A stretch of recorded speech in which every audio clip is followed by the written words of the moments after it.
ایک دفعہ دروشی پڑھتا ہے آدمی 10 رحمتیں نازل ہوتی ہیں، ایک دفعہ دروشی پڑھتا ہے 10 نیکیاں ملتی ہیں، 10 گناہ معاف ہوتے ہیں، 10 درجے بلند ہوتے ہیں۔ جو آدمی روزانہ 100 دفعہ دروشی پڑھے گا اس کو 2 باتوں کی ضمانت دی جاتی ہے، براءۃ من النار و براءۃ من النفاق۔ یہ شخص جہنمی نہیں ہوگا، یہ شخص منافق نہیں ہوگا۔ تو 100 دفعہ دروشی پڑھے تو استغفار ہے۔ استغفار حقیقت میں کیا ہے؟ دیکھو انسان کیا ہے، بنی آدم تم سب کے سب گناہ گار ہیں۔ جس کا نام انسان نا وہ بالکل گناہوں سے پاک نہیں ہو سکتا۔ معصوم صرف انبیاء علیہ السلام تھے، صحابہ کے بارے میں کہا کہ محفوظ تھے، اللہ ان کی حفاظت فرمائے۔ باقی کوئی بندہ معصوم نہیں، محفوظ بھی نہیں، ہر وقت خطرات ہیں، نفس شیطان ساتھ لگے ہوئے ہیں۔ ایسی جگہ بعض لوگ مارتے ہیں کہ آدمی کو اٹھنے کا موقع بھی نہیں ملتا۔ ہم گناہ گار ہیں، اے بنی آدم تم سب کے سب گناہ گار ہو، لیکن اچھا گناہ گار ہوا ہے جو توبہ کرنے والا ہو۔ اچھا گناہ گار ہوا ہے جو توبہ کرنے والا۔ استغفار کیا ہے؟ اللہ کے سامنے اپنے گناہوں کی پھر ندامت ہے، اے اللہ مجھ سے غلطی ہو گئی، تو مجھے معاف کر دے۔ سے یہ چیز اللہ کا اتنی پسندیدہ ہے، اوفو اتنی پسندیدہ ہے۔ ایک جگہ یوں آتا ہے کہ اگر ایک آدمی اتنے گناہ کرے کہ زمین سے آسمان تک کا خلا اس کے گناہوں سے بھر جائے، کر نہیں سکتا۔ یہ نبی صاحب مختلف مثالوں سے بات سمجھایا کرتے ہیں۔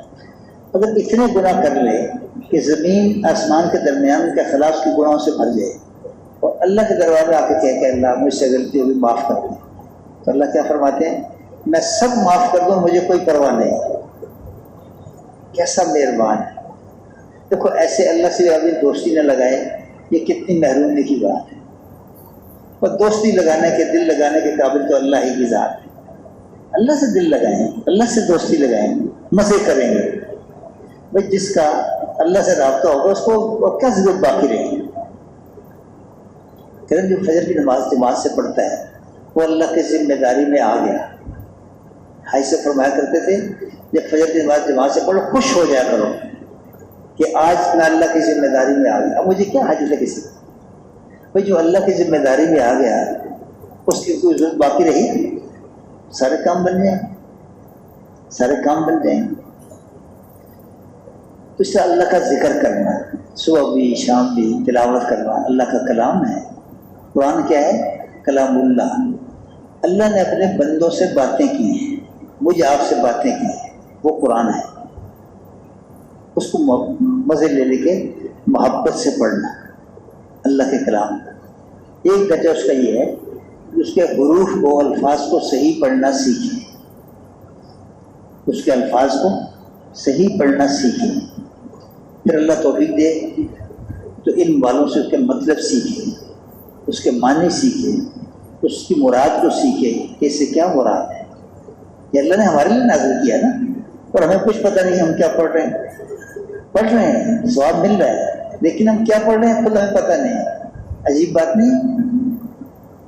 دیکھو یہ ساری چیزیں کیا ہیں؟ اللہ کے احکامات اللہ تک پہنچنے کی رسیاں ہیں۔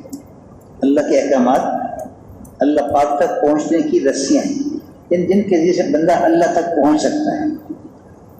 جیسے یہ سارے رسیاں ہیں، ایسے ہی اللہ کے بندوں کی، اللہ کی مخلوق کی خدمت کرنا یہ بھی ایک رسی ہے جس سے آدمی اللہ تک پہنچ سکتا ہے۔ یہ مخلوق کس کی ہے؟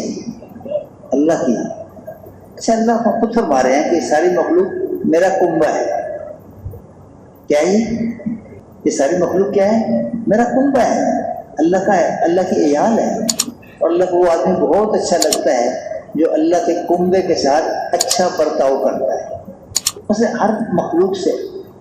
اسی لیے اسلام نے جانوروں کے بھی حقوق بتائے، جانوروں کے بھی حقوق بتائے کہ وہ بھی اللہ کے کنبے کے افراد ہیں۔ اللہ کے کنبے میں مسلمان بھی ہیں، غیر مسلم بھی ہیں، انسان بھی ہیں، جانور بھی ہیں، وہ بھی اللہ کے کنبے کے افراد ہیں۔ اس لیے ان کے حقوق بھی بتائے گئے۔ ایک دفعہ ایک نبی صلی اللہ علیہ وسلم سفر میں کہیں تو ایک اونٹ دوڑتا ہوا آیا، آپ کے بڑبڑانے لگا، تو آپ نے پوچھا مفہوم ایسے ہے، پوچھا اس کا مالک کون ہے، اس کو بلایا، کہ یہ اونٹ تمہاری شکایت کر رہا ہے کہ تم اسے کھانے کو کم دیتے ہو، کام زیادہ لیتے ہو۔ جن جانوروں کو ذبح کیا جاتا ہے، حلال جانور ہیں تو ان کو ذبح کیا جاتا ہے، تو ذبح کرنے کے بھی اصول آداب بتائیں، جس میں سے ایک یہ بھی ہے کہ تیز چھری سے ذبح کرو، کند چھری سے ذبح نہ کرو، کہ اس سے جانوروں کو تکلیف زیادہ ہوگا۔ ہم سوچیں جس مذہب میں، جس دین میں جانوروں کا اتنا خیال رکھا گیا ہے تو انسانوں کو کتنا خیال ہے۔ اور وہ قصہ تو آتا نا کہ نیک عورت تھی، بلی کو باندھ کے رکھ دیا، کھانے کو نہیں دیا، نہ چھوڑا کہ کھانا کھا رہی تھی، مر گئی، عالم ارواح میں اس کے لیے جہنم کا فیصلہ ہو گیا۔ ایک فاحشہ عورت تھی، بری عورت تھی، کنویں پہ گزر رہی تھی تو ایک پیاسا کتا تھا اور اس کے بس میں نہیں تھا کہ پانی پی سکے، تو اس نے اپنا موزہ اتارا، اپنا دوپٹہ اتارا، اس کو باندھ کے پانی نکال کے اس کو پلایا۔ اللہ نے اس کی بخشش کر دی، فاحشہ عورت کی بخشش کر دی۔ اس موقع پہ ایک بات ذہن میں رکھنی چاہیے کہ نیک عورت کی پکڑ ہوئی تو برائی پہ ہوئی، ایک ظلم کیا اس نے جس کی وجہ سے اس کی اللہ کے یہاں سے پکڑ آئی، اور فاحشہ عورت کی جو بخشش ہوئی تو نیکی پہ ہوئی، برائی پہ نہیں ہوئی، نیکی پہ ہوئی۔ محترم بزرگوں، دوستوں، اللہ کی مخلوق کے ساتھ اچھا برتاؤ کرنا، ان کو نفع پہنچانا، نقصان نہ پہنچانا، کہ جن کے جو حقوق بتائے اللہ نے، بڑوں کے، چھوٹوں کے، مردوں کے، عورتوں کے، والدین کے، بہن بھائیوں کے، پڑوسیوں کے، رشتہ داروں کے، اور ان سب حقوق کو ادا کرنے کی کوشش کرنا، یہ اچھے اخلاق کا تقاضا ہے کہ اللہ کی مخلوق ہے، ساری مخلوق کے ساتھ اچھا برتاؤ کر رہا ہے، لیکن تو اس میں مزید درجے بتائیں، والدین ہیں ان کے درجے بتائیں، اولاد ہے اس کے درجے بتائیں، یا بیوی ہیں، پڑوسی ہیں۔ ہمیں سچی بات ہے کوئی خیال نہیں تھا پڑوسیوں کا، حالانکہ پڑوسیوں کے اتنے حقوق ہیں، اتنے حقوق ہیں۔ ایک صحابی ہیں غالباً عبداللہ بن عمر رضی اللہ عنہ، انہوں نے اپنے خادم سے کہا کہ بکری کا بچہ ذبح کرو، وہ ذبح کرنے لگا، فرمایا کہ جب گوشت بنا چکو تو سب سے پہلے میرے یہودی پڑوسی کو دے کے آنا۔ ان کے پڑوس میں یہودی رہتا تھا، اس نے کہا جی بہت اچھا۔ تھوڑی دیر گزری تو پھر یہی فرمایا، اس نے کہا جی بہت اچھا۔ تھوڑی دیر گزری پھر فرمایا، حتیٰ کہ وہ پوچھنے لگا جی کہ آپ کتنی دفعہ فرمائیں گے، یہ سے تعجب ہوا نا۔ تو اس پہ انہوں نے کہا، اس سارے قصے کا مفہوم ایسے ہے کہ نبی علیہ السلام نے فرمایا کہ جبرائیل میرے پاس جب آتے تھے تو مجھے پڑوسیوں کے حقوق کی اتنی تاکید کرتے رہے کہ مجھے گمان ہونے لگا کہ وراثت میں حصے دار بنا کے چھوڑیں۔ اب اس سے ہم اندازہ کریں کہ پڑوسی کے کتنے حقوق بتائیں اور کتنی رعایت رکھنے کا، دوسروں کی رعایت رکھنا ہے کہ ان کو ہماری وجہ سے تکلیف نہ پہنچے۔ کہ اگر ہمارا پڑوسی غریب ہے تو پھل اگر لائیں تو چھپا کے لائیں، پڑوسی دیکھے نہ، اسے تکلیف ہوگی۔ اور اپنے بچوں کو اس کی اجازت دیں کہ پھل لے کے باہر جائیں، کہ پڑوسی کے بچے دیکھیں گے انہیں حسرت پیدا ہوگی۔ ہم غور تو کریں کتنی اعلیٰ تعلیم ہمیں دی گئی اخلاقی اعتبار سے۔ اور اگر کچھ پکائیں تو بھی پانی تھوڑا زیادہ ڈال لیں، اپنے پڑوسی کو بھی بھیج دیں۔ اگر وہ غریب ہے ہم اپنا مکان اس سے اونچا اس انداز سے نہ بنائیں کہ اس کی ہوا رک جائے، اس کی ہوا رک جائے۔ اب یہاں تک کہ پڑوسی کا حق یہ نہیں کہ اسے تکلیف نہ دی جائے، بلکہ اس کی تکلیف اور اذیت پہ صبر کیا جائے، صبر کیا جائے۔ رشتہ داریاں ہیں، چھوٹی چھوٹی بات پہ ہم ایسے ہو جاتے ہیں، سگے بہن بھائی، بس یہ اب تو جینا مرنا ختم ہے، کوئی ہوش نہیں ہم کیا کہہ رہے ہیں۔ فضائل قرآن میں لکھا نا کہ قیامت کے دن رشتہ داری پکارے گی، قیامت کے دن رشتہ داری پکارے گی، اے اللہ جس نے مجھے جوڑا تو اپنی رحمت سے اسے جوڑ دے، جس نے مجھے توڑا اپنی رحمت سے اسے جدا کر۔ خدا نہ خواستہ، خدا سے کل قیامت میں ہمارے بارے میں اگر یہ بات آ گئی کہ ہم نے رشتہ داریوں کو توڑا ہے، کیا بنے گا؟ اگر قیامت کے دن اللہ کی رحمت سے محرومی ہوگی تو کیا بنے گا؟ اس کا ٹھکانہ پھر کیا ہے آگے؟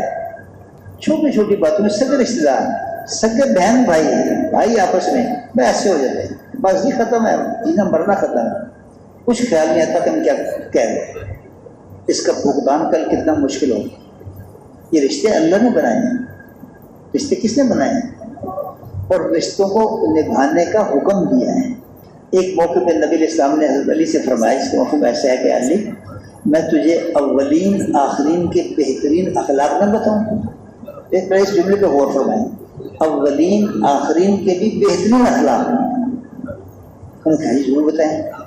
تو چند چیزیں فرمائیں. مفہوم ایسے ہے جو تجھ سے رشتہ توڑے اس سے رشتہ جوڑ. پہلی بات یہ فرمائیں جو تجھ سے رشتہ توڑے اس سے رشتہ جوڑ. جو تجھ پہ ظلم کرے اسے معاف کر دے. جو تجھے اپنی عطا سے محروم کرے اسے عطا کر. اور جو تیرے ساتھ برائی کرے اس کے ساتھ اچھائی کر. یہ اولین آخرین کے لیے بہترین اخلاق ہیں. اور اللہ نے کیا کہا نبی علیہ السلام کو کہ ہم نے آپ کو عظیم اخلاق پہ پیدا فرمایا. ہمیں اس مغالطے سے نکلنا ہے. ہمیں اس مغالطے سے نکلنا ہے کہ عزت یہ حالات اس کا تعلق چیزوں کے ساتھ نہیں ہے اعمال کے ساتھ ہے. آتا نا کہ جب آدمی اللہ کی رضامندگی کے اعمال میں لگا رہتا ہے تو ایک وقت آتا ہے کہ وہ اللہ کا محبوب بن جاتا ہے. تو پھر اللہ تعالیٰ شانو جبرائیل امین کو بلاتے ہیں اور کہتے ہیں کہ میں فلاں شخص سے محبت کرتا ہوں تم بھی کرو. تو جبرائیل بھی اس سے محبت کرنے لگتے ہیں. پھر سید جبرائیل علیہ السلام پہلے آسمان کے فرشتوں میں اعلان کر دیتے ہیں کہ فلاں شخص سے اللہ محبت کرتے ہیں میں بھی کرتا ہوں تم بھی کرو. پہلے آسمان والے اس سے محبت کرنے لگتے ہیں. پھر دوسرا تیسرا حتیٰ کہ ساتوں آسمانوں میں اس شخص کی محبت کو پھیلا دیا جاتا ہے. سارے فرشتے آسمانوں والے اس سے محبت کرنے لگتے ہیں. اب یہ بندہ پھر بھی رضامندی والے اعمال میں لگا ہوا ہے. پھر اللہ تعالیٰ شان اس کی محبت زمین پہ اتار دیتے ہیں. لوگوں کے دلوں میں اس کی محبت پیدا ہو جاتی ہے حالانکہ براہ راست کبھی شخص بات کرنے کا موقع بھی نہ ملا ہو. یہ ہم اب نظارے دیکھ چکے ہیں کہ کس طرح اللہ والوں کے یعنی دیکھنے کے لیے اب حالانکہ اس کی کوئی تعلیم نہیں ہے. ہائی سب کی کرسی آتی ہے دیوانہ وار لوگ ہاتھ لگانا حالانکہ یہ مناسب نہیں ہے لیکن اتنی محبت لوگوں کے دل میں کس نے ڈالی؟ اللہ نے ڈالی. جب آدمی اللہ کی رضامندگی کے اعمال میں لگا رہتا ہے تو اللہ تک دنیا میں اس کی محبت اتار دیتے ہیں. خود بخود لوگوں کے دلوں میں اس شخص کی محبت پیدا ہو جاتی ہے. یہ سارا نظام اس سے چل رہا ہے. یہ غیبی نظام ہے. اور پھر یہ کہ یہ دنیاوی نظام ہے. جو کچھ ہو رہا ہے اس کے فیصلے اس دنیاوی نظام میں نہیں ہیں.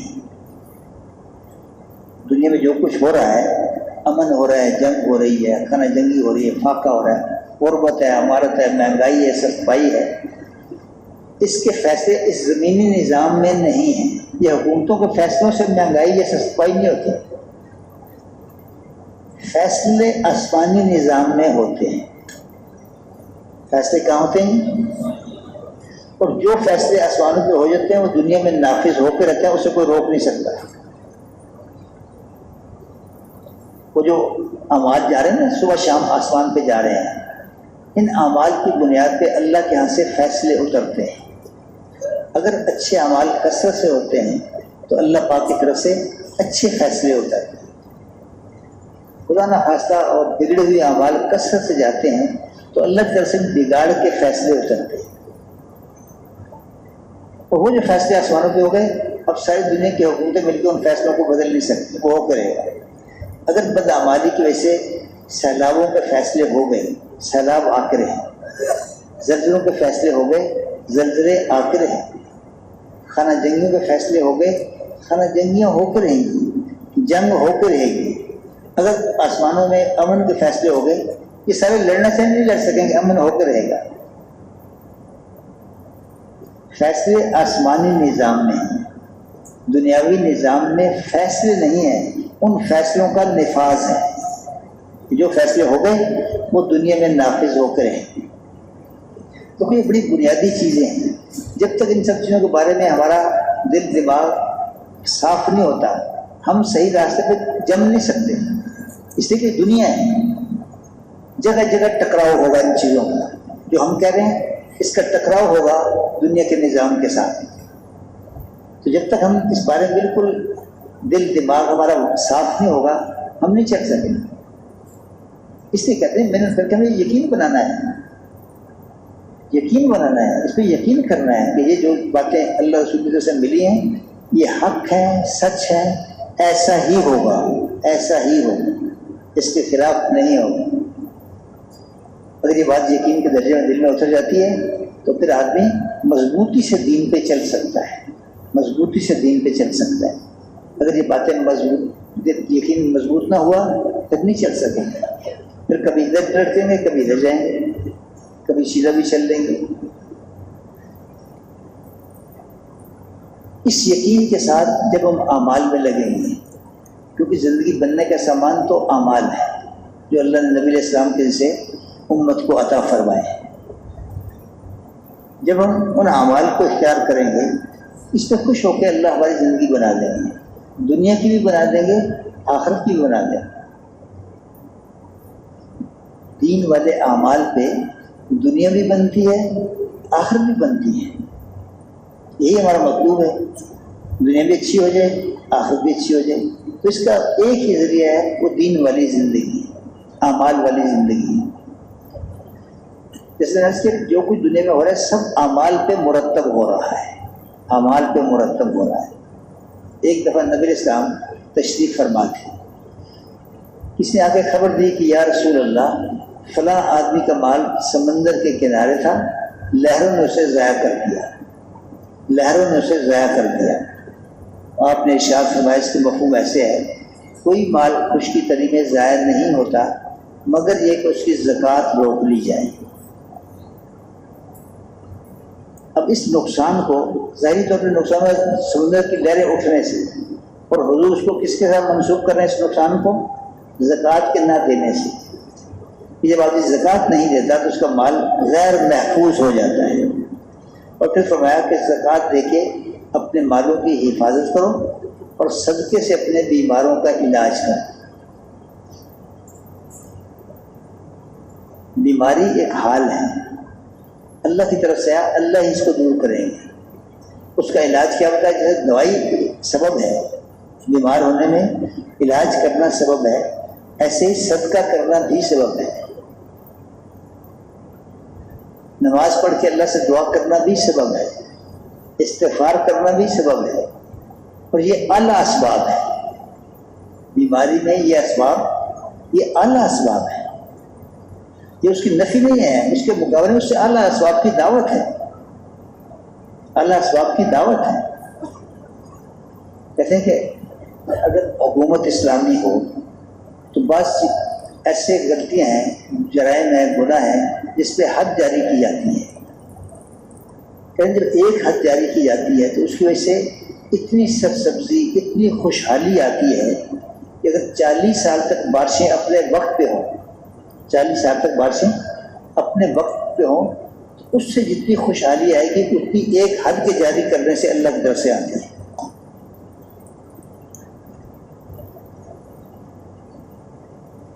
جس قوم میں برائی اور خواہش کثرت سے ہوں گے، ان میں اللہ ایسی بیماریاں پیدا کر دیں گے جو ان کے بڑوں نے بھی سنی نہیں ہوں گی۔ ہر روز نئی سے نئی بیماری، نئی سے نئی بیماری۔ یہ کیا ہے؟ یہ خواہشات والی زندگی کا نتیجہ ہے۔ حدیثوں میں باقاعدہ تفصیل ہے کہ کس طرح اعمال پہ کیا اثرات مرتب ہوتے ہیں، کن اچھے اعمال پہ کیا اچھے حالات مرتب ہوتے ہیں، اور کیسے برے اعمال پہ برے حالات اللہ کی طرف سے نازل کیے جاتے ہیں۔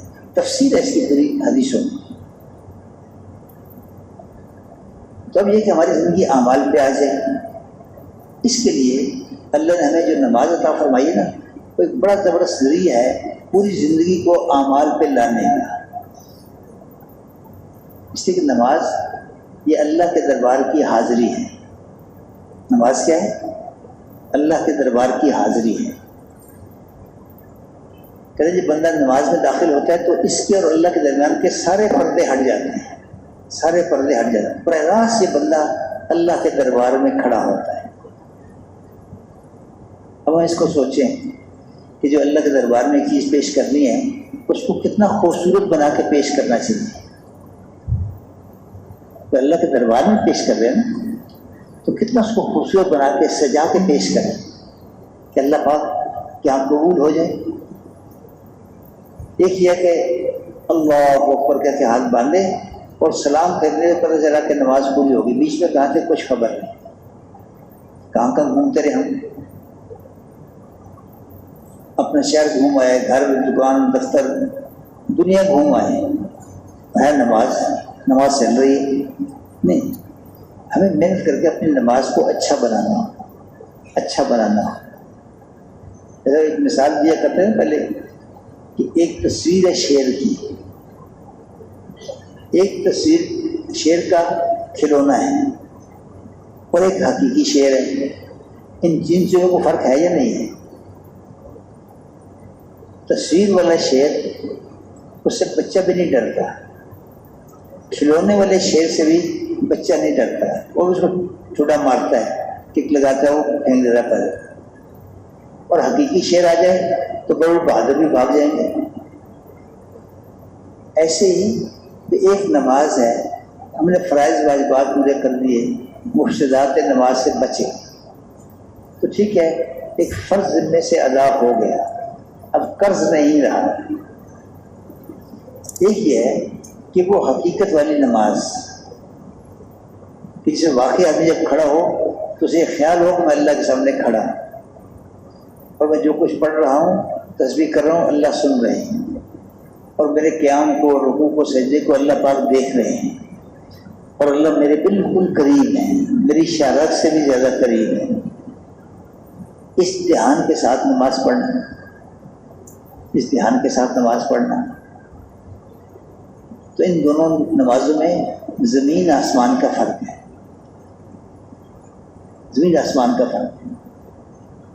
اور یہ نماز ایسی چیز ہے کہ اس پہ اللہ اور اللہ کے رسول بہت وعدے کیے ہیں. وہ فضائل نماز میں ایک حدیث لکھی ہے جس کا مفہوم ایسا ہے کہ ایک صاحب کہتے ہیں کہ نبی علیہ السلام کا معمول نقل کیا کہ نبی علیہ السلام کو جب کوئی سخت امر پیش آتا تھا تو کیا کرتے تھے؟ فوراً نماز کی طرف متوجہ ہو جاتے تھے. اب اس میں کوئی خاص لائن کی چیز نہیں، کسی بھی لائن کا کوئی سخت امر پیش آیا تو نبی علیہ السلام نے کیا کیا؟ نماز سے فوراً متوجہ ہو گئی. اور پھر فائدے میں حضرت شیخ نے لکھا ہے کہ نماز اللہ کی بڑی رحمت ہے، اس لیے اس مصیبت کے وقت میں نماز کی طرف متوجہ ہو جانا گویا اللہ کی رحمت کی طرف متوجہ ہو جانا ہے. اور جب رحمت الہی موساد و مددگار ہو تو کیا مجال ہے کسی پریشانی کی کہ باقی رہے. نبی اسلام نے عملی طور پہ اسی کو کر کے دکھایا. جب کوئی ضرورت پڑی تو نماز پڑھ کے اللہ سے مانگا. بہت بڑا ہتھیار ہے نماز، بہت بڑا ہتھیار ہے، بہت بڑا ذریعہ ہے اللہ پاک کی ذات عالی سے اپنی ضرورتوں کو پورا کروانے کا. پھر صحابہ کی زندگی دیکھیں، تابعین کی دیکھیں، تبع تابعین کی دیکھیں، کتابیں بھری پڑی ہیں کس طرح نمازوں کے ذریعے سے اپنے مسائل کو اللہ سے حل کروایا. نماز تو ایسی چیز ہے. اب ہم سوچیں کبھی ہم نے نماز پہ اس انداز سے محنت کی کہ اس کے ذریعے سارے مسئلے ہم نے حل کروانے ہیں، اور اس کا خیال ہونا، اس کا یقین ہونا کہ میری نماز بن گئی تو اس نماز پہ اللہ میرے سارے مسئلے حل کر دیں گے. جیسے ہم دکان پہ، دفتر پہ، کاروبار پہ محنت کرتے ہیں، کس دھیان کے ساتھ کہ اس سے میری زندگی کے سارے مسائل حل ہوں گے. اور یہ چیز ہمیں گھر سے اٹھا کے لے کے جاتی ہے اس میدان میں. یہ ہمارے ذمہ دار طبقہ جو نہری علاقے کا ہے تو اس میں پانی کی باری ہوتی ہے. چند گھنٹوں کے لیے ایک زمین والے کی باری ہے، پھر اگلے کی باری ہے. تو جب باری ہوتی ہے تو اس سے پہلے وہ بالکل تیار ہو کے انتظار میں ہوتے ہیں کہ جو ہی وقت داخل ہوا فوراً اپنے کھیت میں اس پانی کو داخل کیا. اور وہ باری بعض اوقات دسمبر جنوری کی ٹھنڈی راتوں میں رات 12 بجے بھی آ جاتی ہیں. کتنے بجے؟ رات 12 بجے دسمبر جنوری کی ٹھنڈی راتوں میں. اور اس ذمہ دار کو دیکھیں تو ایک بنیان پہنی ہوئی ہے، قمیض ہلکی سی، ایک لنگی پہنی ہے اور پانی سے کھیل رہا ہے. کیوں؟ اس لیے کہ اسے یقین ہے کہ اس سے میری زندگی بنے گی، میری اور میرے گھر والوں کی ضرورتیں اس سے پوری ہوں گی. اس لیے اس درجے کی مشقت بھی وہ خوشی سے برداشت کرتا ہے. خدا نہ خاصہ 5 منٹ لیٹ ہو جائے اسے جان نکلتی ہے تو 5 منٹ پانی کم ملے گا، پہلے سے تیار ہو گیا. آج تک ہم نے کبھی نماز پہ اس انداز سے محنت کی کہ اس نماز سے میرے سارے مسئلے حل ہوں گے. نماز تو ایسی چیز ہے کہ انفرادی مسائل کا حل بھی اللہ نے نماز میں رکھا ہے، اجتماعی مسائل کا حل بھی نماز میں ہے۔ نبی علیہ السلام کی زندگی اس کی شاہد ہے۔ آپ ایک دو گھر تشریف لائے اور پوچھا کھانے کو ہے، گھر میں کہا جی کھانے کو نہیں، تو مسجد تشریف لے گئے، نماز پڑھی، نماز پڑھ کے واپس تشریف لائے، پھر پوچھا، گھر میں کہا جی کہ نہیں، تو پھر مسجد تشریف لے گئے۔ غالباً 3 دفعہ ایسا کیا، چوتھی دفعہ جب آئے تو گھر میں کہا جی کہ اللہ نے انتظام فرما دیا، اللہ نے انتظام فرما دیا۔ ایک ذاتی ضرورت تھی، بھوک تھی، گھر میں کھانا نہیں تھا، تو کیا کیا؟ نماز پڑھ کے اللہ سے اپنی حاجت کو مانگا۔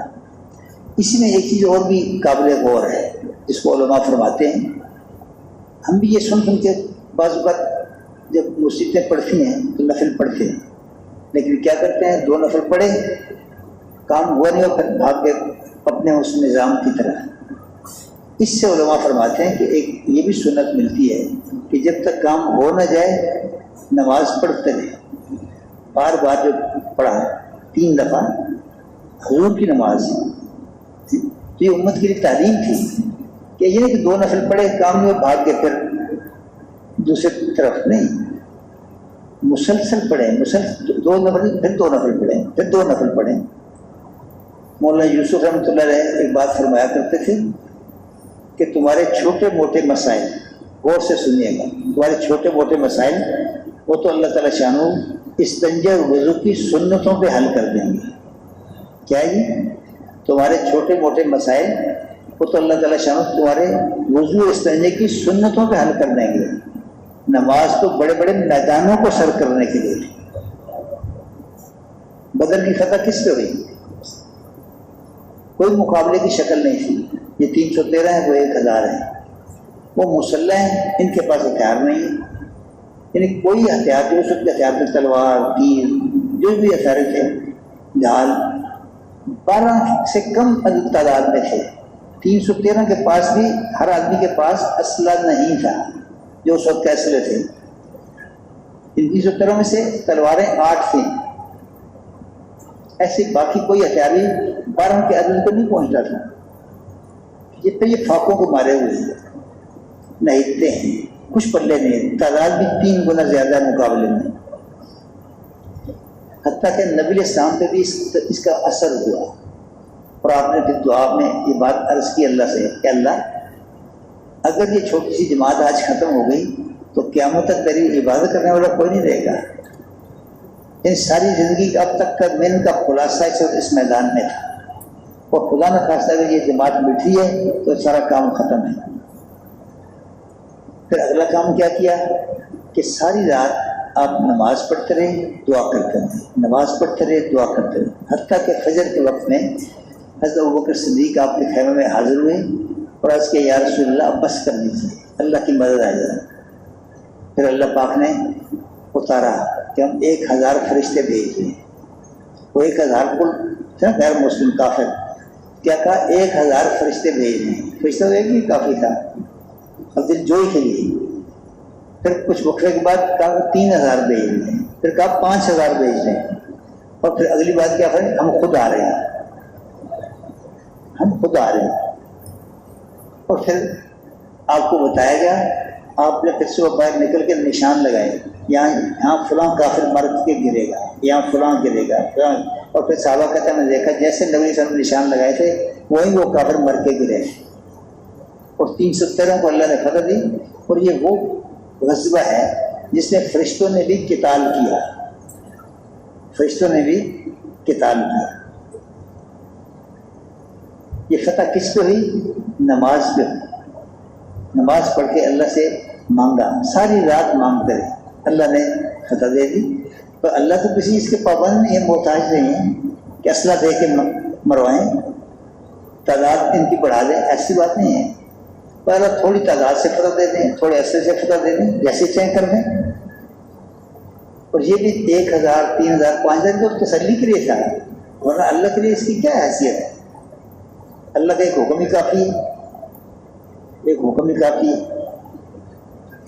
محترم بزرگوں دوستوں، ہم اللہ کے راستے نکلے ہیں، اپنے وقت کو قیمتی بنائیں، دعوت سے یقین بنانے پہ خرچ کریں، نمازوں پہ محنت کر کے اپنی نمازوں کو اچھا بنانے پہ خرچ کریں، تاکہ ہمارا تعلق اللہ سے اتنا بن جائے کہ ہم بھی جب نماز پڑھ کے اللہ سے دعا کریں، اللہ ہماری دعاؤں پہ، ہماری نمازوں پہ ہماری دعاؤں کو قبول فرما لیں۔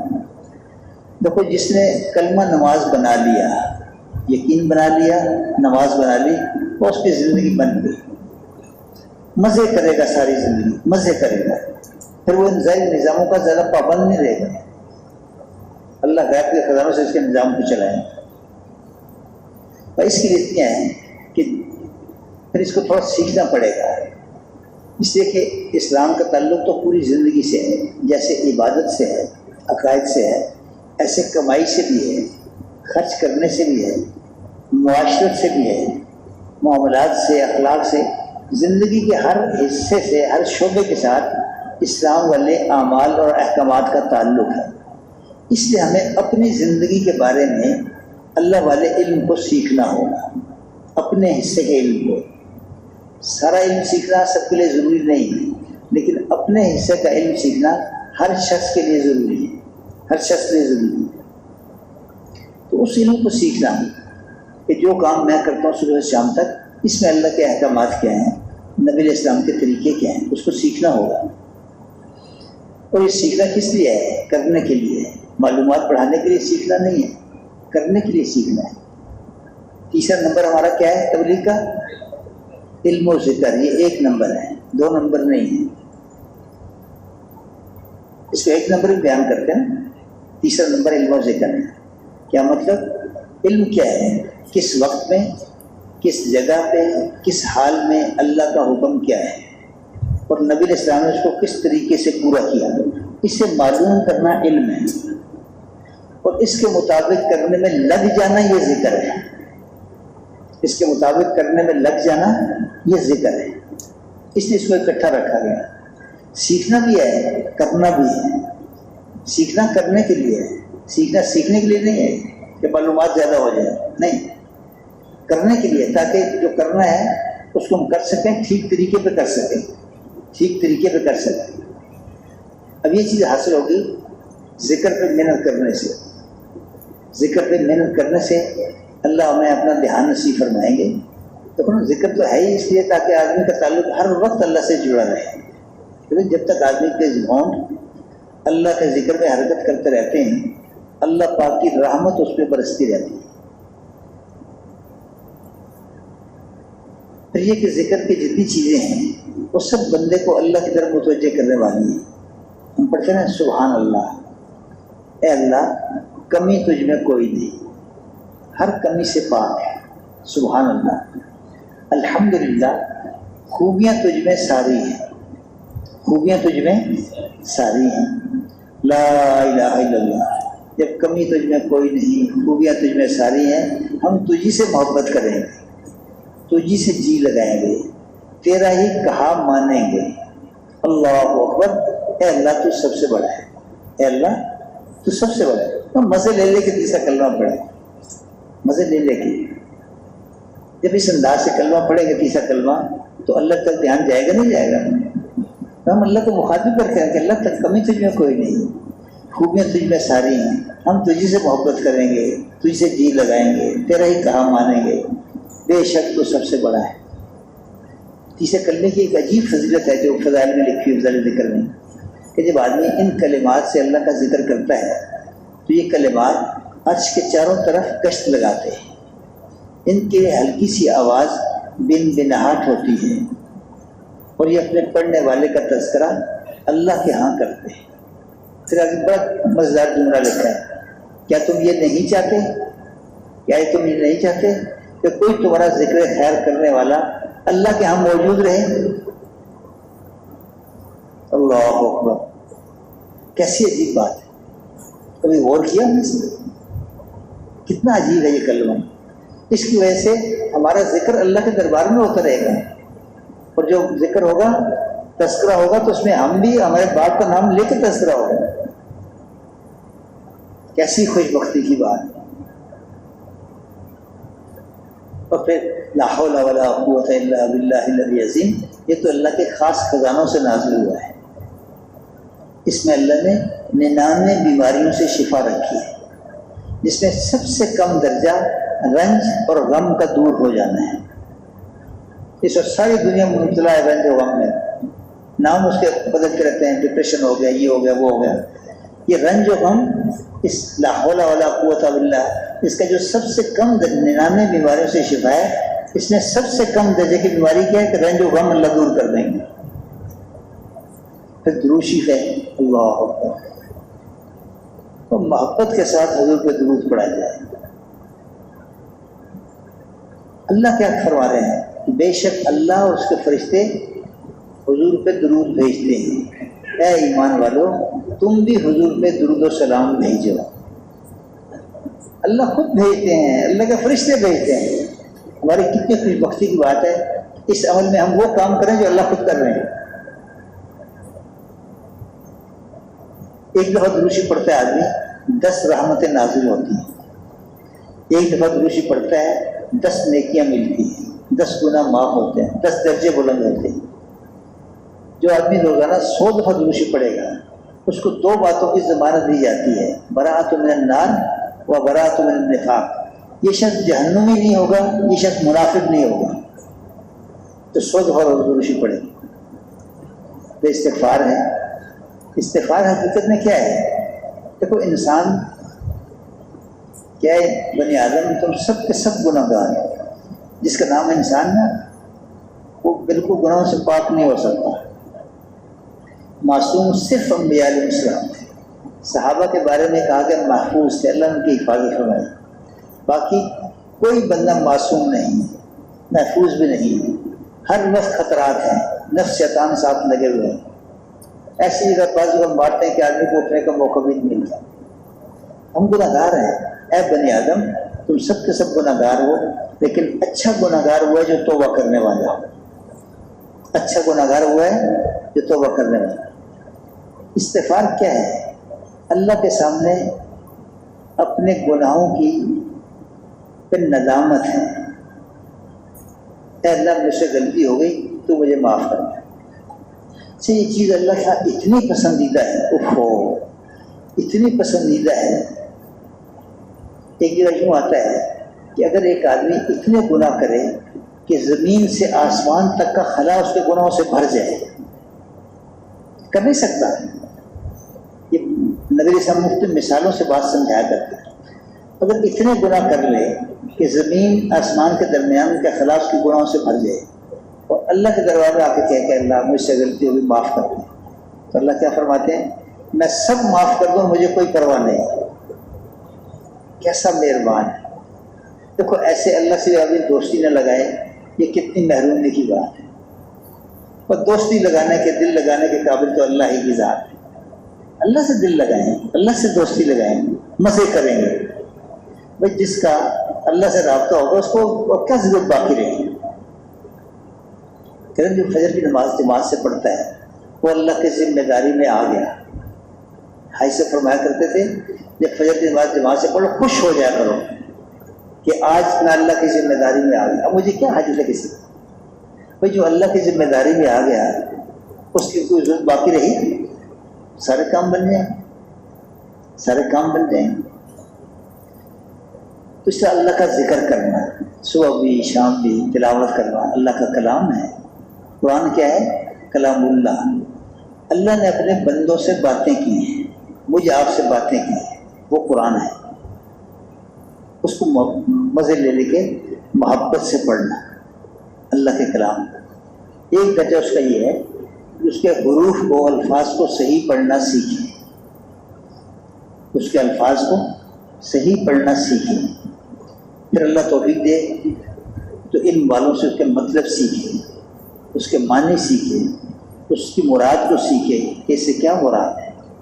یہ اللہ نے ہمارے لیے نازل کیا نا، اور ہمیں کچھ پتہ نہیں ہم کیا پڑھ رہے ہیں. پڑھ رہے ہیں، ثواب مل رہا ہے، لیکن ہم کیا پڑھ رہے ہیں خود ہمیں پتہ نہیں. عجیب بات نہیں؟ دیکھو یہ ساری چیزیں کیا ہیں؟ اللہ کے احکامات اللہ تک پہنچنے کی رسیاں ہیں. اللہ کے احکامات اللہ پاک تک پہنچنے کی رسیاں ہیں، جن کے ذریعے سے بندہ اللہ تک پہنچ سکتا ہے. جیسے یہ سارے رسیاں ہیں ایسے ہی اللہ کے بندوں کی، اللہ کی مخلوق کی خدمت کرنا یہ بھی ایک رسی ہے جس سے آدمی اللہ تک پہنچ سکتا ہے۔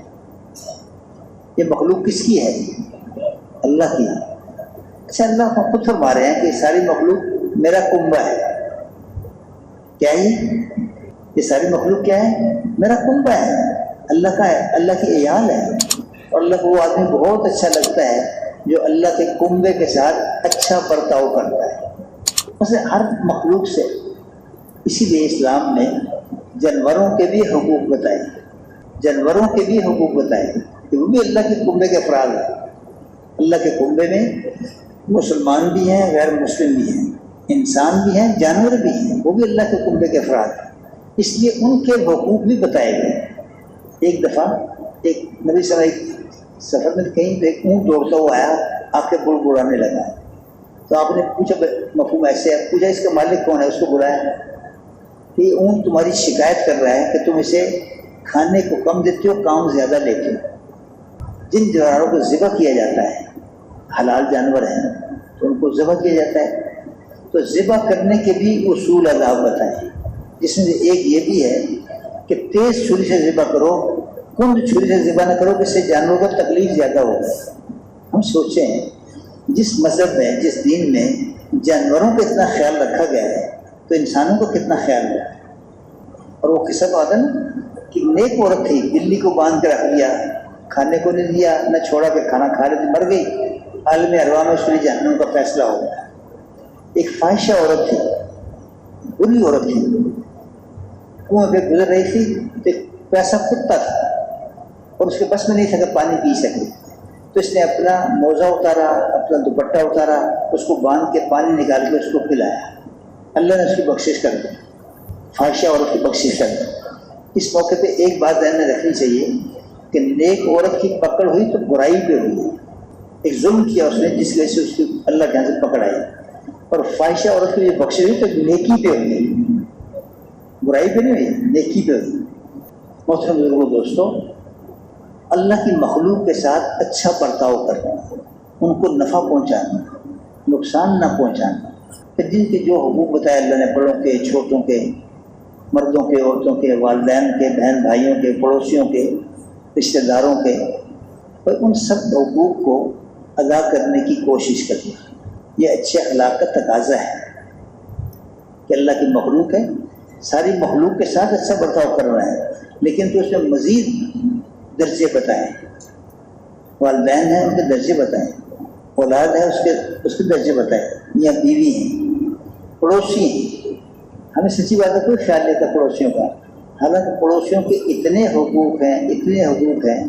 ایک صحابی ہیں غالباً عبداللہ بن عمر رضی اللہ عنہ، انہوں نے اپنے خادم سے کہا کہ بکری کا بچہ ذبح کرو، وہ ذبح کرنے لگا، فرمایا کہ جب گوشت بنا چکو تو سب سے پہلے میرے یہودی پڑوسی کو دے کے آنا۔ ان کے پڑوس میں یہودی رہتا تھا، اس نے کہا جی بہت اچھا۔ تھوڑی دیر گزری تو پھر یہی فرمایا، اس نے کہا جی بہت اچھا۔ تھوڑی دیر گزری پھر فرمایا، حتیٰ کہ وہ پوچھنے لگا جی کہ آپ کتنی دفعہ فرمائیں گے؟ یہ سے تعجب ہوا نا۔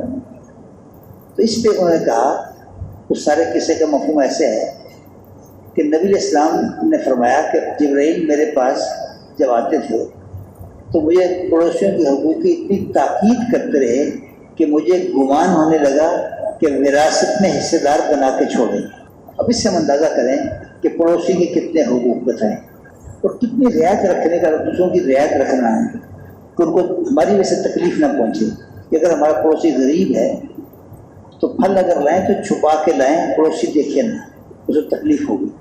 اور اپنے بچوں کو اس کی اجازت دیں کہ پھل لے کے باہر جائیں، کہ پڑوسی کے بچے دیکھیں گے انہیں حسرت پیدا ہوگی۔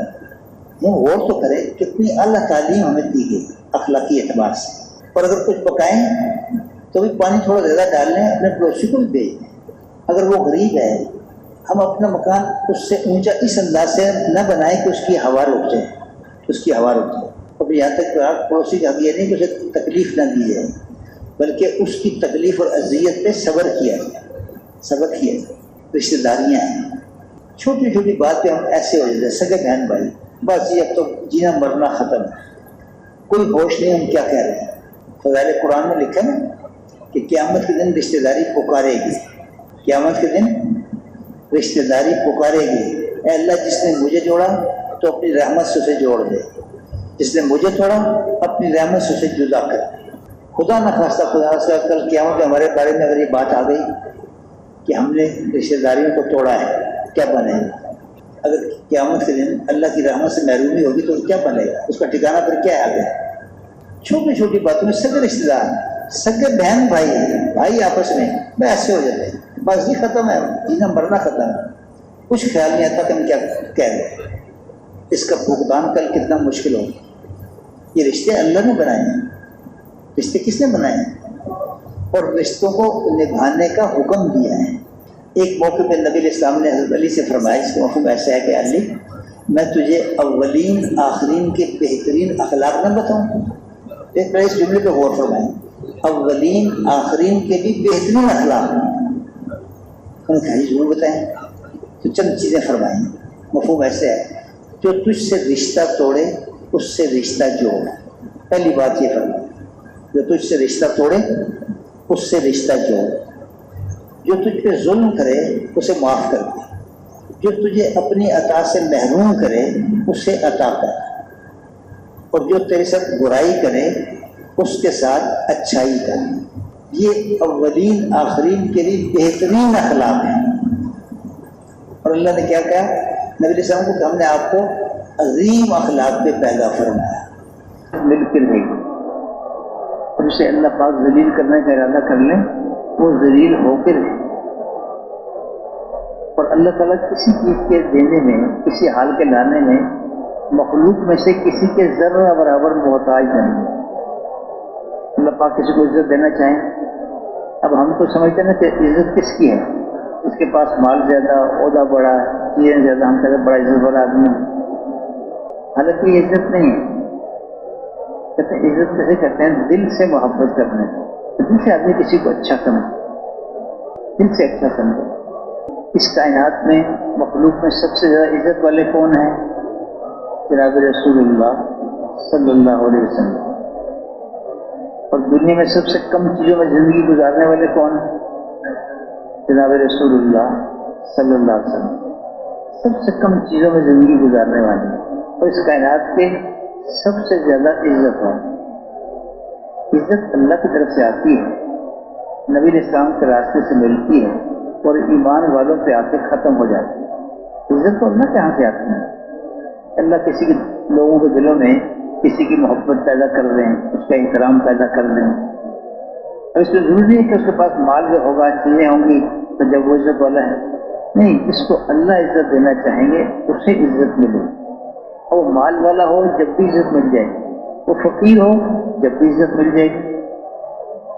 اور جسے اللہ تعالیٰ ذلیل کرنا چاہیں وہ ذلیل ہو کر رہے گا، چاہے ساری دنیا کا بادشاہ کیوں نہ بن جائے، ساری دنیا کا بادشاہ ہو، لیکن اللہ کا ارادہ اس کے بارے میں ذلت کا ہے تو وہ ذلیل ہو کر رہے گا۔ اس کی حکومت اس کو ذلت سے بچا نہیں سکتی۔ دنیا میں جتنے بھی حالات آتے ہیں اچھے یا برے، وہ سب اللہ پاک کی طرف سے آتے ہیں۔ کہتے ہیں دنیا میں جو کچھ ہو رہا ہے اس کے فیصلے آسمانوں پہ ہوتے ہیں، دنیاوی نظام میں فیصلے نہیں، بلکہ جو فیصلے آسمانوں پہ ہو گئے اس کا نفاذ ہے۔ دنیا میں نافذ ہوں گے لیکن فیصلے آسمانوں پہ ہوں گے۔ اگر آسمانوں پہ انسانوں کی بدعمالی کی وجہ سے سیلابوں کے فیصلے ہو گئے، زلزلوں کے فیصلے ہو گئے، وہ آتے رہیں گے۔ یہ حکومتیں اسے روک نہیں سکتی، یہ حکومتیں آنے والے زلزلوں کو روک نہیں سکتی، طوفانوں کو روک نہیں سکتی، سیلابوں کو روک نہیں سکتی، وہ آخر ہے۔ سیدنا علی رضی اللہ تعالیٰ عنہ جب ان کے بارے میں خدشہ ہوا کہ کہیں شہید نہ کر دیے جائیں تو خاندان کے جوان تلواریں لے کے حفاظت کے لیے آ گئے۔ پوچھا کس سے حفاظت کرو گے؟ تو کہا جی کہ ہم تو دنیا والوں سے حفاظت کریں گے۔ تو میں کہ جا کے آرام سے گھروں میں سو جاؤ، اس لیے کہ جو فیصلے آسمانوں کے ہوتے ہیں وہ نافذ ہو کر رہتے ہیں۔ اگر آسمانی نظام میں کسی کی زندگی کا فیصلہ ہے تو ساری دنیا کے حکومتیں، فوجیں مل کے اس ایک آدمی کو ہلاک نہیں کر سکتی۔ اور اگر کسی کی ہلاکت کا فیصلہ آسمانی نظام میں ہو گیا تو ساری دنیا والے مل کے اس ایک شخص کو اس کی حفاظت نہیں کر سکتے، وہ ہلاک ہو کر ہے۔ حفاظت، ہلاکت، کامیابی، ناکامی، عزت، ذلت، خوشی، غم، یہ سب اللہ کے ہاتھ ہے، سب اللہ کے ہاتھ۔ انبیاء علیہ السلام آ کر اللہ پاک کی صفات کو بیان کر کر کے لوگوں کو اللہ کی طرف بلاتے تھے کہ آج وہ اس اللہ کی طرف جس کے قبضے میں سب کچھ ہے اور جس کے ارادے سے سب کچھ ہو رہا ہے، جس کے چاہنے سے سب کچھ اس کائنات میں ہو رہا ہے۔ اللہ سے ہوتا ہے، اللہ کے غیر سے، اللہ کے ارادے کے بغیر نہیں ہوتا۔ جو کچھ دنیا میں سب اللہ کے ارادے سے ہے۔ ہاں، اگلی بات سمجھنے کی ہے کہ اللہ پاک کے ہاں سے جو فیصلے ہوتے ہیں اس کی بنیاد کیا ہے، ضابطہ کیا ہے؟ تو ضابطہ ہے محمد الرسول اللہ۔ اللہ تعالیٰ شان نے جناب رسول اللہ صلی اللہ علیہ وسلم کو زندگی گزارنے کا ایک طریقہ عطا فرمایا۔ اس طریقہ زندگی کا نام اسلام ہے۔ اسلام زندگی گزارنے کے اس طریقے کا نام ہے جو اللہ تعالیٰ شاہ نے خود اپنے بندوں کے لیے پسند فرما کے نازل فرمایا ہے۔ اب اللہ کے یہاں کا ضابطہ کیا ہے؟ جو اسلام والے طریقے اختیار کرے گا، نبی کریم صلی اللہ علیہ وسلم والے مبارک اعمال، آپ والے طریقے اختیار کرے گا، اسے اللہ عزت دیں گے، اطمینان دیں گے، خوشیاں دیں گے۔ اللہ اس کی دنیا بھی اچھی کر دیں گے، اللہ پاک اس کی آخرت بھی اچھی کر دیں گے۔ اور جو شخص بھی ان طریقوں سے ہٹے گا، چاہے کتنا بڑا آدمی کیوں نہ کہلائے، جو بھی ان طریقوں سے ہٹے گا اللہ پاک اس کی زندگی کو توڑیں گے، اس کی دنیا بھی بالآخر بگڑے گی، آخرت بھی بگڑے گی۔ دنیا میں بعض اوقات نافرمانی کرنے کے وقتی طور پہ فوراً اللہ کی طرف سے پکڑ نہیں آتی، اللہ مہلت دیتے ہیں، تو اس سے مغالطے میں نہیں پڑنا چاہیے، نافرمانی بھی کر رہا ہے اور مزے بھی کر رہا ہے، ایسی بات نہیں ہے۔ وہ اللہ پاک کی طرف سے مہلت ہے، یہ زیادہ خطرناک چیز ہے کہ جب اللہ کی طرف سے مہلت ملے اور آدمی پھر بھی نہ سمجھے اور اپنی غلطیوں پہ نادم نہ ہو، توبہ نہ کرے، تو پھر اللہ کی طرف سے اچانک پکڑ آتی ہے اور پھر مہلت نہیں ملتی، اچانک پھر پکڑ آ جاتی ہے۔ اس لیے محترم بزرگوں، دوستو، اللہ پاک کے یہاں کا ضابطہ یہ ہے کہ جو بھی حضور اکرم صلی اللہ علیہ وسلم کو دیکھ کے چلے گا، اس لیے کہ قیامت تک آنے والوں کے لیے اللہ تعالیٰ نے جسے شخصیت قرار دیا کہ انہیں دیکھ کے چلا جائے، اپنی زندگی کے ہر کام میں انہیں دیکھ کے چلا جائے، وہ حضور اکرم صلی اللہ علیہ وسلم کی ذات مبارکہ ہے۔ اپنے ہر کام میں، قائد میں بھی، عبادت میں بھی، مال کمانے میں بھی، خرچ کرنے میں بھی، معاشرت میں بھی، زندگی روزمرہ کی زندگی ہم گزار رہے ہیں، اپنی زندگی گزارنے میں بھی، حقوق اور فرائض کی ادائیگی میں بھی، اخلاق میں بھی، یعنی انسانی زندگی کے جتنے شعبے ہیں، ہر شعبے میں ہم کسے دیکھ کے چلیں گے؟ حضور اکرم صلی اللہ علیہ وسلم کو دیکھ کے چلیں گے۔ اس لیے کہ اللہ تعالیٰ شان نے انہیں بہترین نمونہ بنایا انسانیت کے لیے، قیامت تک آنے والے انسانوں کو۔ تو ہمیں تو اپنی ہر چیز میں حضور کو دیکھ کے چلنا ہوگا، حضور نے کیا کیا، کیسے کیا۔ ہمارے لیے تکلیف کی چیز وہ ہے، تکلیف کی چیز وہ ہے۔ پھر یہ کہ بہت سے کام ہے جو براہ راست دین نہیں ہے، لیکن حکم کی ادائیگی کی وجہ سے وہ بھی دین بن جاتا ہے۔ اب کمانا ہے، صرف کمانا دین نہیں ہے، نبی اسلام کے طریقے پہ کمانا دین ہے۔ خرچ کرنا ہے، ہم اگر یا خرچ کرتے ہیں تو صرف خرچ کرنا نہیں ہے، تو نبی اسلام کے طریقے پہ خرچ کرنا یہ بھی دین بنے گا۔ جتنے کام ہم صبح سے شام تک کرتے ہیں، جب اس میں ہم نے اللہ پاک کے حکموں کی رعایت کی، پابندی کی، اور جناب نبی کریم صلی اللہ علیہ وسلم کے طریقوں کی پابندی کی، تو ہماری وہ ہر چیز دین بنتی چلی، دین بنتی چلی۔ ہمیں تو اپنی پوری زندگی کو دین بنانا ہے، ہمیں اپنی پوری زندگی کو دین بنانا ہے۔ دین صرف عبادت کا نام نہیں ہے، اس میں کوئی شک نہیں کہ عقائد کے بعد سب سے بڑا شعبہ عبادت کا ہے، اور اللہ پاک کے خلاف دینے کا بہت بڑا ذریعہ ہے، لیکن صرف عبادت پورا دین نہیں۔ پورا دین جب کہلائے گا، ہم دیندار جب کرائیں گے جب ہم اپنی زندگی کی ہر چیز میں، ہر بات میں اللہ پاک کے حکم کو دیکھیں گے تو جناب رسول اللہ صلی اللہ علیہ وسلم کے طریقے کو دیکھ کے چلیں جب ہم دیندار کہلائیں گے۔ تو ضابطہ یہ ہے کہ جو حضور والے طریقوں کو دیکھ کے چلے گا اللہ پاک اس کی زندگی بنائیں گے۔ کہتے نا کہ فرشتے مقرر ہیں ہر انسان کے ساتھ اعمال لکھنے والے، ایک دائیں طرف ایک بائیں طرف، اچھے کاموں کو دائیں طرف والا لکھتا ہے، غلط کاموں کو بائیں طرف والا لکھتا ہے۔ صبح فرشتے آتے ہیں جو عصر تک اعمال لکھتے ہیں، عصر کے وقت دوسرے فرشتے آتے ہیں، یہ اعمال نامہ لپیٹ کر آسمانوں پہ چلے جاتے ہیں۔ پھر عصر میں جو آتے ہیں وہ صبح تک اعمال لکھتے ہیں۔ کہ دو وقتوں میں میرے آپ کے اعمال آسمانوں پہ جا رہے ہیں۔ اگر یہ اعمال کثرت سے خیر والے ہوتے ہیں تو اللہ پاک کی طرف سے خیر کے فیصلے اترتے ہیں، اور خدا نہ خواستہ شر والے اعمال، بگڑے ہوئے اعمال کثرت سے ہوتے ہیں تو اللہ پاک کی طرف سے بھی بگاڑ کے فیصلے ہوتے ہیں۔ کہ دنیا میں جو کچھ ہوتا ہے یہ اس کی بنیاد ہے، اچھے حالات آئیں گے یا برے حالات آئیں گے، زندگی بنے گی یا بگڑے گی، امن ہوگا یا جنگ ہوگی، یہ دنیا والوں کے فیصلوں پہ نہیں ہے، یہ آسمانی فیصلوں پہ۔ آسمانی فیصلوں کی بنیاد ہمارے آپ کے جسموں سے نکلنے والے اعمال ہیں۔ جیسے اعمال آسمانوں پہ جائیں گے ویسے ہی فیصلے آسمانوں سے اتریں گے، اور جو فیصلے میں عرض کر رہا ہوں کہ آسمانوں پہ ہو جاتے ہیں وہ دنیا میں نافذ ہو کے رہتے ہیں، اسے کوئی روک نہیں سکتا، اسے کوئی بدل نہیں سکتا۔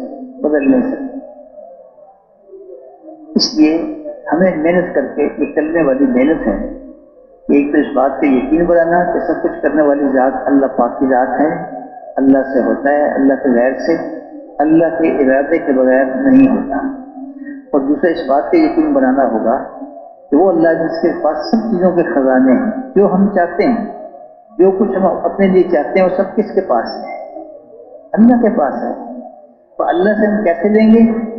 وہ حضور اکرم صلی اللہ علیہ وسلم والے اعمال، آپ والے طریقوں کے راستے سے ہم اللہ کے خزانوں سے فائدہ اٹھا سکتے ہیں۔ اور سچی بات ہے جس نے اللہ کے خزانوں سے فائدہ اٹھانا سیکھ لیا اس کے تو مزے ہو گئے، اس کے مزے ہو گئے، اس لیے کہ اس کا تعلق ایسے خزانے کے ساتھ ہو گیا جس کی کوئی انتہا نہیں ہے، جس کی کوئی انتہا نہیں۔ دنیا میں جتنے خزانے ہیں وہ محدود ہیں، وقتی ہیں۔ اللہ پاک کے خزانے لامحدود ہیں۔ تو اس نے حضور اکرم صلی اللہ علیہ وسلم والے راستے سے اللہ سے لینا سیکھ لیا، اس کو تو دنیا میں مزے ہیں، آخرت میں مزے ہیں۔ تو یہ کہ اصل مزے اور اصل جو کامیابی ہے وہ تو آخرت کی ہے۔ تو دنیا کی زندگی چھوٹی سی ہے، نہ جانے کب ختم ہو جائے۔ یہ ضروری نہیں کہ ہر جوان بوڑھا ہو کے مرے گا، اتنے جوان ہیں جو بڑی جوانیوں میں دنیا سے چلے جاتے ہیں، کسی کو خبر ہے۔ مرتا ہر آدمی اپنے وقت پہ ہے، اپنا وقت پورا کر کے مرتا ہے، لیکن اللہ کے ہاں سے کتنا وقت ملا یہ ہمیں خبر ہے، کسی کو خبر نہیں، کسی کو خبر نہیں۔ جب وقت پورا ہوتا ہے آدمی چلا جاتا ہے، اور وہ جانا ضروری نہیں کہ بڑھاپے میں ہو، بچپن میں بھی ہو سکتا ہے، چڑھتی جوانی میں بھی ہو سکتا ہے، جوانی میں بھی، بڑھاپے میں، سب کسی کو بھی ہو سکتا ہے۔ یہ کہ دنیا کی زندگی تو چھوٹی سی، اس لیے اس کے مزے، اس کے نفع، اس کی کامیابی بھی چھوٹی سی ہیں۔ آخرت کی زندگی ہمیشہ کی ہے، شروع ہوگی پھر کبھی ختم نہیں ہوگی۔ کروڑ سال کہنا، ارب سال کہنا یہ بھی ایک محدود ہے، وہ لامحدود زندگی ہے، وہ شروع ہوگی کبھی ختم نہیں ہوگی۔ میں عرض کر رہا ہوں کہ اصل زندگی تو آخرت کی ہے، اسی لیے ہر نبی علیہ السلام یہاں اللہ کی طرف بلاتے تھے اور اللہ پاک کی عظمت بڑائی بیان کرتے تھے، اور اس کے ذریعے سے اللہ کے حکموں پہ چلنے کی دعوت دیتے تھے۔ وہاں ہر نبی آخرت کی طرف بھی بلانے والے تھے کہ انسان بیچارہ کہیں دنیا کے وقتی نفعوں کو دیکھ کے دھوکہ نہ کھا لے اور آخرت کو بھول نہ جائے، آخرت کو بھول نہ جائے۔ دنیا آخرت کی کوئی نسبت نہیں ہے، کوئی نسبت نہیں ہے دنیا کی آخرت کی۔ کہ دنیا کی زندگی چھوٹی سی ہے، یہ تو بطور آزمائش اور امتحان کے ہیں۔ اللہ پاک بندوں کو مختلف حالات میں رکھ کے آزماتے ہیں کہ یہ کیا کرتا ہے۔ کسی کو مال دے کے آزماتے ہیں۔ یہ کیا کرتا ہے؟ یہ مالداری اس کے ذاتی نہیں ہے، یہ اللہ نے اس کو مال دیا ہے، اور اس میں اللہ سے آزما رہے، مال دے کے آزما رہے۔ کیا کرتا ہے؟ اس کی کامیابی ناکامی کا فیصلہ اس مال پہ نہیں ہے، اس مال میں اس نے حکموں کو پورا کیا، کامیاب ہے، حکموں کو پورا نہ کیا، اس مال میں یہ ناکام ہے۔ ایسے کسی کو اللہ تعالیٰ فقر و فاقہ دے کے آزماتے ہیں، تو یہ فقر و فاقہ ناکامی نہیں ہے۔ اگر فقر و فاقہ میں اس نے اللہ پاک کے حکموں کو پورا کر دیا نبی علیہ السلام والے طریقے سے، تو یہ فقر و فاقہ میں کامیاب ہے۔ اور اگر اس سے فقر و فاقہ میں اس نے نافرمانی کی، حکم عدولی کی، تو یہ فقیر ہو کے بھی ناکام ہے، فقیر ہو کے بھی ناکام ہے۔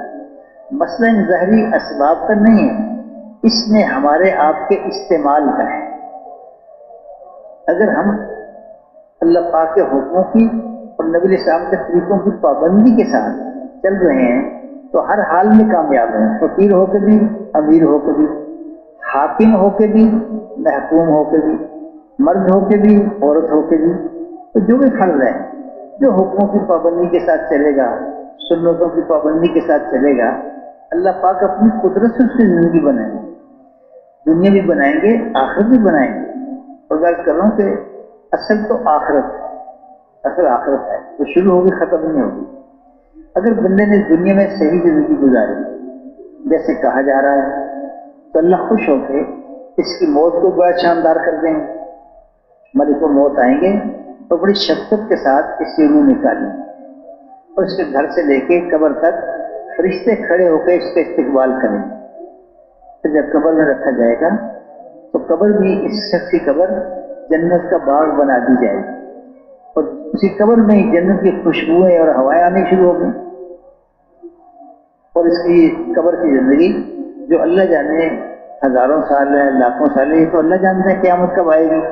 تو جب تک قیامت نہیں آتی تو ہر مرنے والا عالم برزخ میں ہے، عالم برزخ میں ہے۔ تو اللہ سے اس کی یہ برزخ کی زندگی بھی شاندار کر دیں گے۔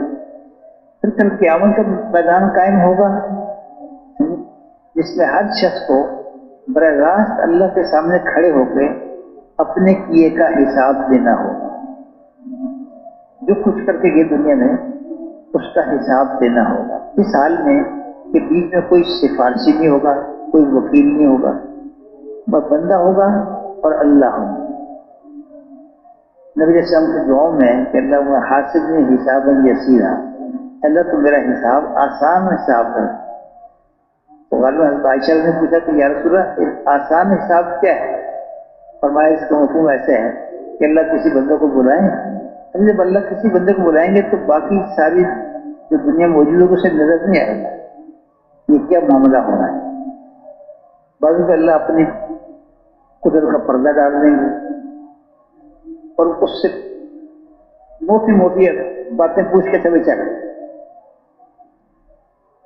فرمایا کہ جس کا حساب شروع ہو گیا وہ تو ہلاک ہو گیا، حساب کوئی نہیں دے سکتا، حساب کوئی نہیں دے سکتا۔ وہ تو اللہ پاک بس کرم فرما دے، وہ ایسے جمعے میں پاس کر رہے ہیں، اللہ قادر ہیں۔ یہی اللہ سے امید بھی رکھنی چاہیے، کسی کے سامنے رکھ کے اللہ کی تابعداری میں لگنا چاہیے تاکہ اللہ ہمارے ساتھ نرمی کا معاملہ فرمائے۔ بعض ایسے خوش قسمت بھی ہوں گے جو قیامت کے دن بھی جبکہ کوئی سایہ نہیں ہوگا اللہ پاک کے عرش کے سائے میں ہوں گے، مزے کر رہے ہوں گے اس میدان قیامت میں بھی، جہاں کے لوگ افراتفری میں اور سخت پسینوں میں ڈوبے ہوں گے۔ ہر آدمی اپنے گناہوں کے بقدر پسینے میں ڈوبا ہوگا، کسی کا پسینہ ٹخنوں تک، کسی کے گھٹنوں تک، کسی کا کمر تک، کسی کا منہ تک ہوگا۔ توبہ توبہ، اللہ ہم سب کی حفاظت فرمائے۔ بس حق وقت ہے اور یہ ہونے والے ہیں، ہر آدمی کو اس سے واسطہ پڑے گا کہ وہ کس سے کہانیاں نہیں ہیں، یہ حقائق ہے، حقائق ہے جو اللہ پاک نے انبیاء علیہ السلام کے سے انسانوں کو بتائے ہیں۔ دیکھو یہ سب کچھ ہونے والا ہے، قیامت کا میدان ہے، ہر چیز کو پیش ہونا پڑے گا۔ پھر وہاں سے اعمال نامے ملیں گے، کسی کو دائیں ہاتھ میں، کسی کو بائیں ہاتھ میں۔ دائیں ہاتھ والے کامیاب لوگ ہوں گے، بائیں ہاتھ والے ناکام لوگ۔ اللہ ہمیں حشر کی ناکامی سے بچائے۔ اور حشر کی رسوائی سے بچا لے۔ کہتے ہیں جو بھی آدمی کامیاب ہوگا تو فرشتہ اعلان کرے گا کہ فلاں ابن فلاں، فلاں جو فلاں کا بیٹا ہے وہ آج سعید ہو گیا، کامیاب ہو گیا۔ سارے حشر والے اس اعلان کو سنیں گے۔ دیکھو عزت یہ ہے، ہم کس عزت کے چکر میں پڑ گئے اور نافرمانی کرنے لگے؟ یہ عزت ہے۔ آدم علیہ السلام سے لے کر آخری آنے والا انسان، ان سب کے مجمع میں یہ اعلان ہو کہ فلاں ابن فلاں آج خوشبخت ہو گیا۔ عزت ہے یہ نہیں، عزت اس سے کہتے ہیں۔ خدا نہ خواستہ ایسے یہ اعلان ہو گیا فلاں ابن فلاں آج بدبخت ہو گیا، ناکام ہو گیا۔ ذلت یہ ہے، ساری انسانیت کے سامنے ایک آدمی کی ذلت کا اعلان کیا گیا۔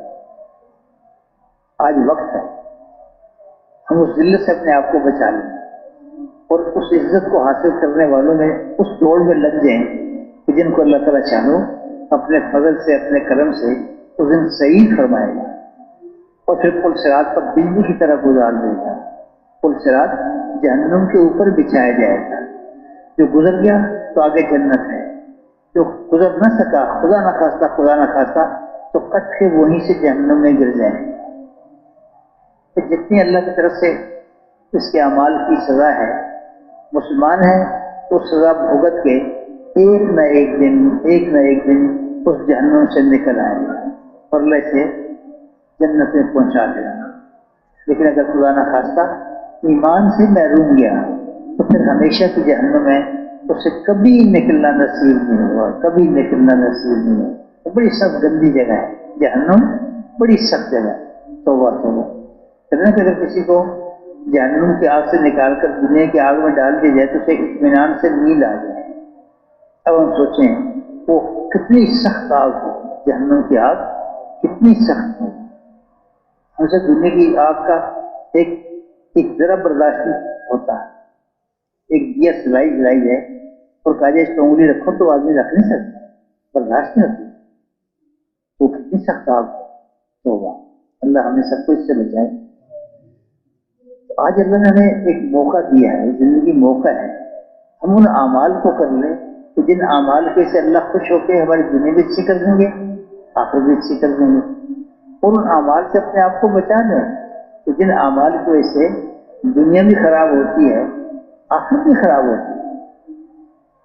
اور میں یہ کہہ رہا تھا کہ دیکھو اصل کامیابی آخرت کی ہے، اصل ناکامی بھی آخرت کی ہے۔ جو جہنم میں چلا گیا وہ بیچارہ ناکامی میں پڑ گیا، اور جس کو اللہ نے اپنے فضل سے جنت میں داخل فرما دیا، اللہ اکبر۔